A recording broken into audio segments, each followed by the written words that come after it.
This is a meeting of the Ways and Means Committee. Appreciate the members being almost on time. We have one bill on the agenda today for full committee action, and the rest are first readers. We will start with Representative Houston, which will be a first reader, House Bill 1071.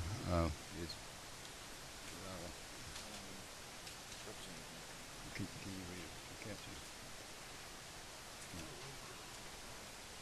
caption? Representative Knight, if you'll read the caption of House Bill 1071.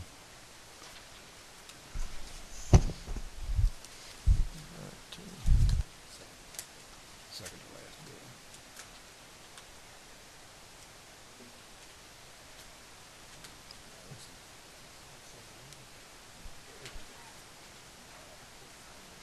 Turn them on. Mr. Chairman, House Bill 1071, LC 362057 ER, bill to be entitled an act to amend Chapter 11 of Title 48 Official Code of Georgia Annotated related to taxes on tobacco products so as to change certain provisions related to the excise tax on certain tobacco products, provide for definition to establish the rate of tax on certain tobacco products, establish the retail selling price before the addition of certain taxes, provide for annual renewal tobacco dealer license, provide for exemptions from certain taxes to authorize collection payment, first taxable transaction to change certain provisions regarding civil criminal penalties to amend Code Section 50-13-2 of Official Code of Georgia Annotated related definitions relative to administrative procedures so as to revise the definition to include hearings related to tobacco within its meaning, to provide for related matters, to provide for an effective date and repeal of conflicting laws.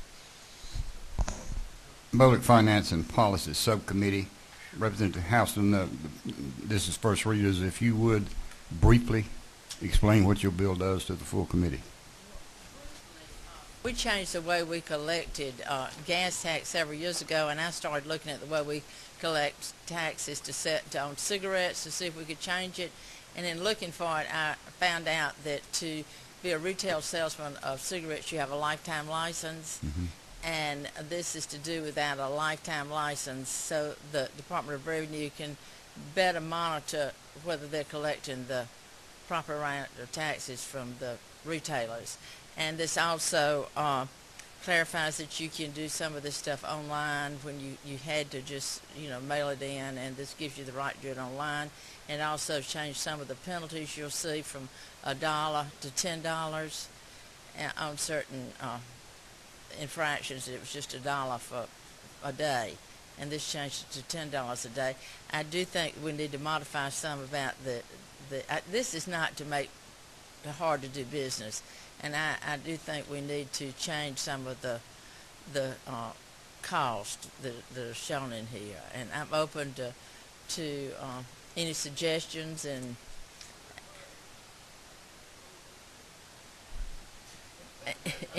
any suggestions. And this also is involved in little cigars, and the only way I know to describe little cigars to me, I don't what a temporilla is, and that's the only way I know to describe what a little cigar is. And this also is to regulate some gray tobacco that's coming into the state. Thank you very much. We have Representative Stevens has a question. For the bill, it's would this help? I know Representative Peake has a bill that where there's some diversion in that Florida has and other states don't have an excise tax, and we do, and people are going to Florida. Would this help that scenario at all, do you think, as far as? I'd have to ask the people in the Department of Revenue about that. We can deal with that in subcommittee. Thank you. Any further questions of the author of the bill? Representative Sims. I'm sorry. Thank you. And no more Chairman. questions. Thank you. I'll now call House Bill 896. Chairman Coleman was reported favorably out of the sales tax subcommittee. Representative Coleman.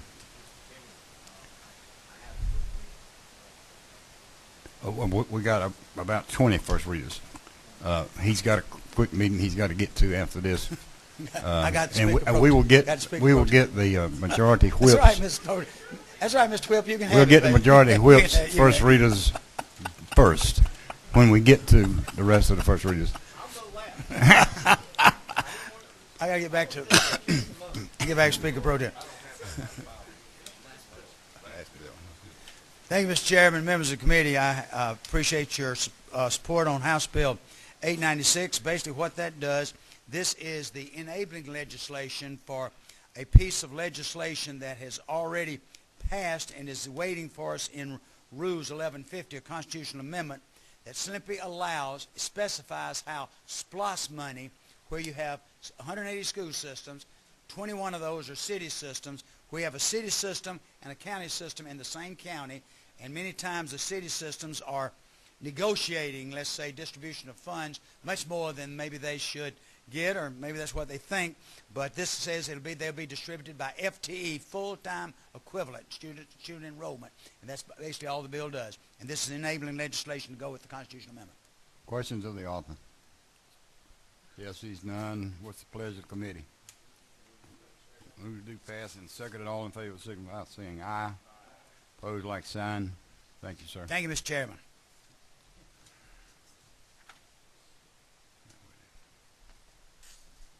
Now we'll get to the majority whip of the Georgia House of Representatives, Representative Valenti.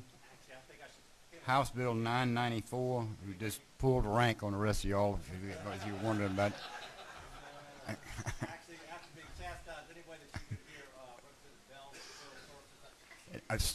Representative Lindsay, you're recognized for explaining.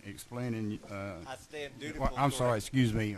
We need to do a first reading and a signing. Excuse me. House Bill 994.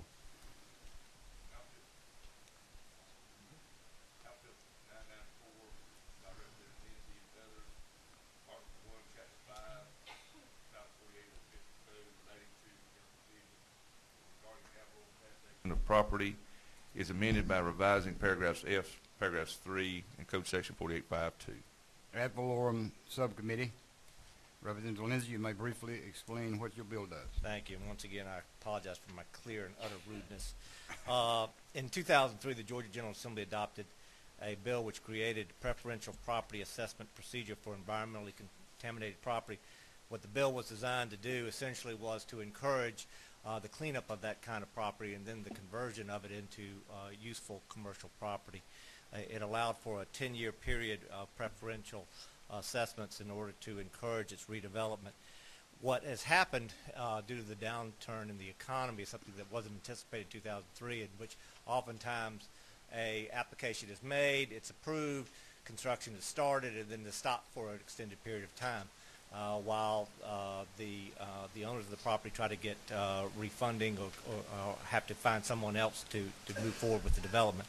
As a result, several years sometimes are being lost in terms of the purpose of the bill, in terms of applying the assessment privilege. And what all this bill will do, Mr. Chairman, is allow the owners who stop construction for more than 6 months and later resume construction to add 1 year to the preferential assessment period for each year of construction delay up to a total of 5 years. It's simply trying to take advantage of what the original purpose of the bill is and yet realize the economic downturn that has taken place. Questions of the author? Representative Beasley Teague. Yes, Mr. Chairman. Thank you.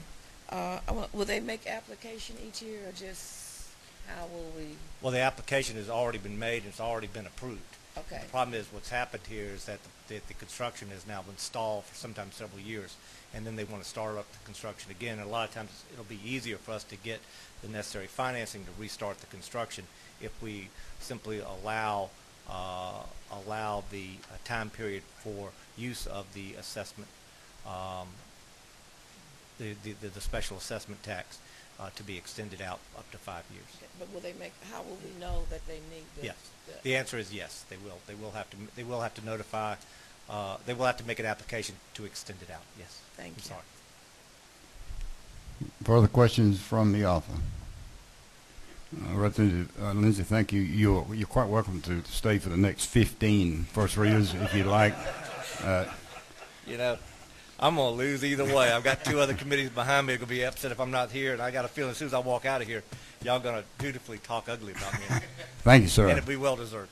House Bill 834, Representative Bell. Mr. Secretary, if you'll read the caption. House Bill 834 by Representative Bell and others to amend Article 2, Chapter 7, Title 48 of the Official Code relating to imposition rate, computation, and exemptions regarding income tax so as to provide for an income tax credit for energy costs for certain families. Income Tax Subcommittee, Representative Bell, you may briefly explain what your bill does. Thank you, Mr. Chair. Thank you, members of the committee. This is a simple bill, and it looks to provide income tax credit for energy costs for certain families.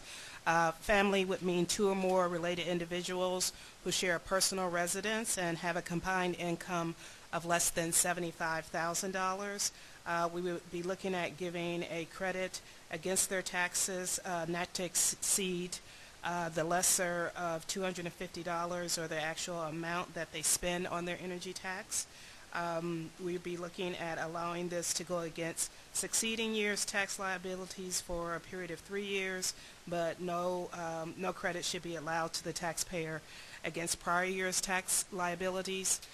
This came about because we know that Georgians face higher home energy costs and stagnant family wages, and we know that our families require some type of relief on that. Half of our American households will spend 20% of their after-tax income on energy costs annually. We also know for those who rely on natural gas here in Georgia that we pay about 37% higher prices for that natural average. So we're looking at representing or helping about roughly between the income households that are earning between $10,000 and $30,000, representing about 23% of Georgians. Questions of the author?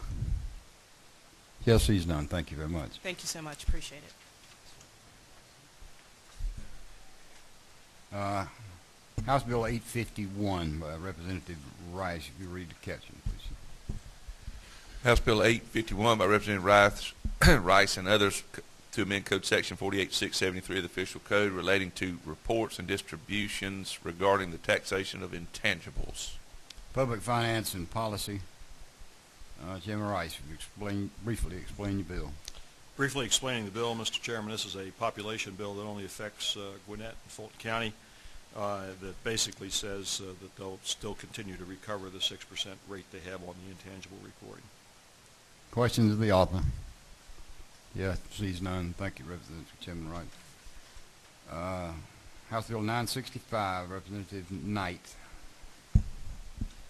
House Bill 965 by Representative Knight and others to amend Article 5, Chapter 7, Title 48 of the Official Code relating to current income tax payments so as to allow certain fiduciaries an exemption to the requirement of paying estimated taxes. Income Tax Subcommittee. Vice Chairman of the committee, Representative Knight, explain the bill. Thank you, Mr. Chairman. Currently, Georgia income law is related to estimated tax payments for like estates or decedents' estates. Currently, to avoid an underpayment penalty for failure to make estimated payments, it differs from what U.S. law states. U.S. law, U.S. or the IRS says that the income does not require decedent's estate to make estimated income tax payments for the first 2 reporting years. What this bill seeks to do is to align Georgia's code up with the federal code like we do in all the other areas that we have as far as estimated tax payments. So that's what the bill seeks to do. Questions of the author? Yes, he's none. Thank you, Representative Knight. House Bill 967. House Bill 967 by Representative Knight to amend Article 5, Chapter 7, Title 48 of the Georgia Code relating to current income tax payments so as to change certain provisions relating to withholding tax on taxable income of non-resident members of certain associations. The Income Tax Subcommittee, Representative Knight. Mr. Chairman, this bill, again, is another technical, I think, correction or simplification of language. Currently, in the code, it says, notwithstanding those regulations, the meaning of terms distribution paid and distributions credited but not paid. It's unnecessarily complex and it remains unclear. This is in spite of the fact that the original statutory intent is apparent, is to tax Georgia-sourced income allocated to non-residents, whether it's distributed or not. So what we're trying to do is simplify the tax code, and we look forward to discussing this with committee. Questions of the author? Yes, sees none. Thank you, Representative Knight. The next numeric bill we have is House Bill 994, but I think that's Representative Lindsay, and we've already taken care of him. House Bill 996, Representative Powell. Second signer on the bill. Okay, let Secretary read the caption. House Bill 996 for Representative Powell and Rice to amend to amend Part 2, Article 10, Chapter 5, Title 48 of the Official Code annotated relating to ad valorem taxation of motor vehicles, so as to clarify the application of ad valorem taxation provisions consistent with federal provisions in the Service Members Civil Relief Act. Ad valorem subcommittee, Chairman Rice, you may explain briefly the bill. Yeah, thank you, Mr. Chairman. All this bill does is to take out the overload of regulation we currently have in bringing this law that helps our military people in compliance with this Service Members Civil Relief Act. Questions of the author? Yes, he's done. Thank you, Chairman Rice. House Bill 1027, Representative Stevens. Thank you, Mr. Chairman. House Bill 1027. I'm hold sorry. on, the Secretary. I'll get it. I'm sorry, now just a minute. House Bill 1027, Representative Stevens is the other. Sorry, Representative Stevens. I'm doing 4 jobs down here. I'm hanging in here. He was checking his emails and stuff. Okay, I was. Thank you, Mr. Chairman. Yes, sir, I was. I'm trying to get this thing fixed. To amend Title 48 Official Code relating to revenue and taxation as to change provisions relating to the tax credit for film or video production in Georgia, to change certain provisions relating to the exemption from sales and use, and for film producers and film production companies. Public Finance and Policy, Representative Stevens. Thank you, Mr. Chairman. In 2008, we passed a bill that put us back into the film business, actually over 440% in productions. Since that time, we found there's several loopholes that need to be closed, not to mention the least of which is the elimination of sales and use tax for film productions. It allows to capture all of the income of the people who are hired, essentially in the state of Georgia, and it affixes the additional 10%, that additional uplift at the end of the movie and before the credits, essentially. So it's a strengthening of the bill, and it's closes all of the loopholes and makes it a viable product. Questions of the author? Yes, he's none. Thank you, Representative Stevens. House Bill 1050 by Representative Stevens. If you read the caption. House Bill 1050 by Representative Stevens and others to amend Article 6, Chapter 8, Title 48 of the Official Code relating to Georgia Tourism Development Act, so as to provide certain definitions, to authorize the Commissioner of Department of Community Affairs to authorize sales tax refunds for tourism attractions, to provide for conditions and limitations, to provide for the Commissioner to promulgate rules and regulations. Sales Tax Subcommittee, Representative Stevens. Thank you, Mr. Chairman. This bill, as you might recall, is one that we did last year that was supposed to be for mega tourism attractions, those to bring large quantities of people here, for those that account for about 25% of non-Georgia residents to come visit. This particular revision does 3 things. It increases the amount of this mega attraction from $1 million to $100 million. It requires that these projects be approved by Department of Community Affairs and removes the governor from that position. And it moves the recapture of the capital cost of these projects from 10 years to 25 years. Questions of the author? Yes, he's none. Thank you, Representative Stevens. House Bill 1053, Representative Taylor. Is Representative Taylor here? It is Here. Desi. I'm sorry. Is he here? I don't see him, Mr. Chairman. Designee? Okay, next one is House Bill 1054, Representative Williams.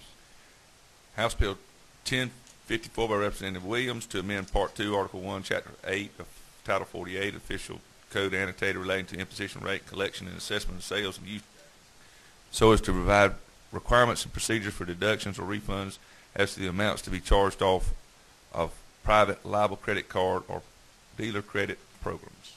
Is Representative Williams present? He's in industry right now, I think. Well, this is Ways and Means. Is his designee here? No, sir. Okay. House Bill 1055, Representative Dukes. Representative Dukes, Don't see him. designee? No. Okay. House Bill 1056, Representative Battles.